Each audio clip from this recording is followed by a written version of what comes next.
Yeah, I mean, it shows growth, right? I mean, we had the 2 3 and outs. Things weren't going our way.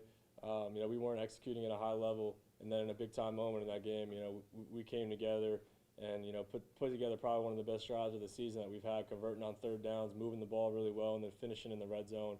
And then you had a 2 point conversion to that. So there was a lot of positives there. Like I said, that we looked at the tape. There's positives, there's negatives. We're going to learn from both and use it for this week. Mason Cole said that you called the play, the handoff to Benny for that touchdown. How has that give and take worked whenever it comes to this is a play I want to run, and how has it evolved since you took over the starting job? I think it's just, it was a conversation, and, I had an idea.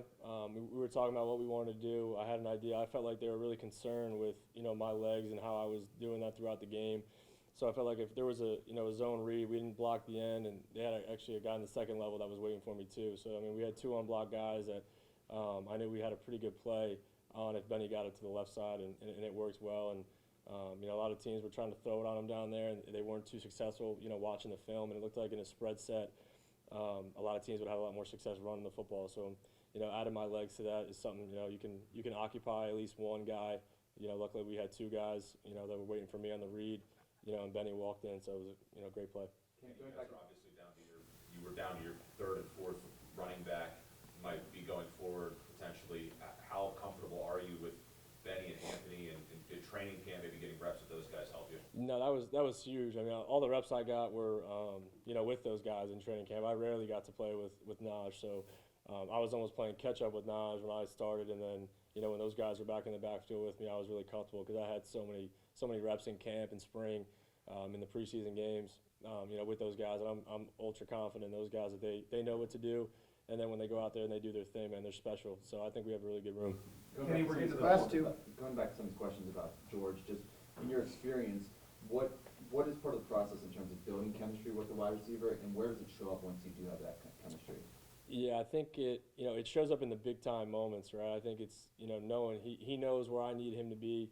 I know he's going to get to where he needs to be, and then I meet him there with the ball. And in those big time moments, those timing routes, where sometimes you're throwing guys open, and they may not look open to the naked eye, but with the reps and the confidence that I have that they're going to be where I want them to be, and they know that they're going to get the football. It kind of comes together that way, and I was able to build that with Jordan Addison at Pitt.